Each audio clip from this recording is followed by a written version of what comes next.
So Kingdom Riders is an innovative brand at the intersection of creativity, intellect, and worship. All right? How you doing, man? Good to see you.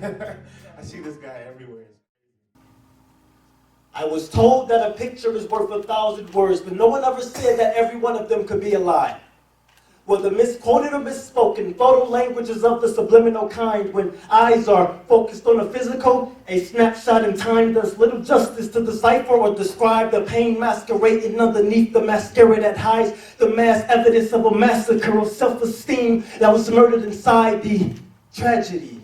It's often not recognized because of a smile saying I'm alive, but the spirit behind the smile can live depressed, left with feelings of inadequacy and desires to die. So in this generation, the camera reigns as the supreme being, seeing people offer sacrifices of time, taking 10 selfies just to find one image that they like of themselves, to post it, desperately hoping others will like it as well.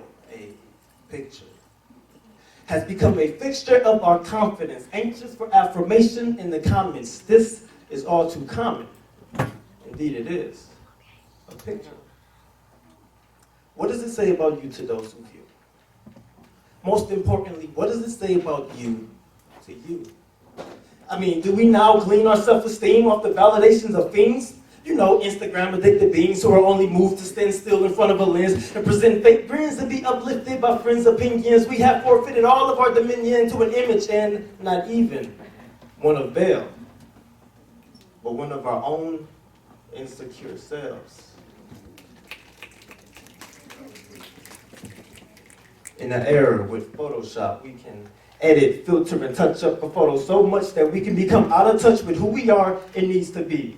Beauty was said to be only skin deep. Now, it's only in the app's capabilities. Therefore, beautiful spirits with beautiful hearts are superseded by alluring adventures and users who feel they need it. This one photo bears the face of an overweight woman who was mocked for stuffing her face, causing her weight to not weight up on the scale with her numbers increasing. Like the police, her mind says freeze, but see, her appetite is a criminal with fleas. It doesn't cease but escapes, eluding her self-control and is on pace to collide with her waist every single day. But she overeats because she's depressed, stressed, and messed up mentally. And the meals that were meant to be comforting her has made her uncomfortable. She's suicidal.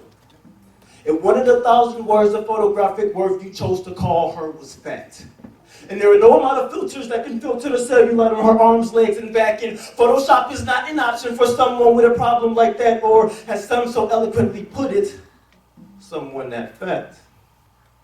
No wonder she wanders off. But yes, she's not alone.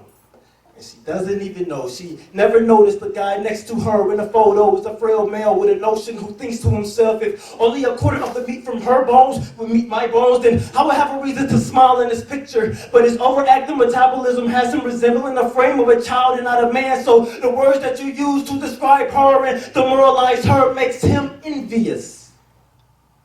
Oblivious to the pain she endures from her frame, he desires to be called the same name that brings her shame. And you call him a skeleton. So these two individuals only wish that they can switch places, because when they look at their faces in this position, they're placed in an awful position. They both see ugly. Because people chose those words for them. But they're looking at the wrong image. While it's true that the photo included them, they concluded their results without consulting him. The legacy of an image is nothing if the image isn't that of God, our creator and sustainer. We depreciate our value by allowing our worth to be limited at 1,000 words, and words that come from jaded perspectives of the world, which means they're nothing more than superficial statements or irrelevant conversations with a foundation made of sand and shaky hands. They don't hold up. But we give them more power than our God. Christ, who made us in an image like him, with every pixel being picture perfect. We were fearfully and wonderfully made by the ancient of days, the creator of the sound that the words make when they leave the mouth. How can I ever allow one whole 1,000 words to bring me down, when his thoughts towards me are precious, numerous of grains of sand I can't even count? So I would rather have a silent picture that speaks no words and loud actions that shouts, I live for something greater than the moment that a photo was taken. Don't be mistaken. Pictures are cool, but don't be defined by them. People's words are opinions. Don't lose your mind for them. A picture may be worth 1,000 words, but what God says about you is priceless. Picture that.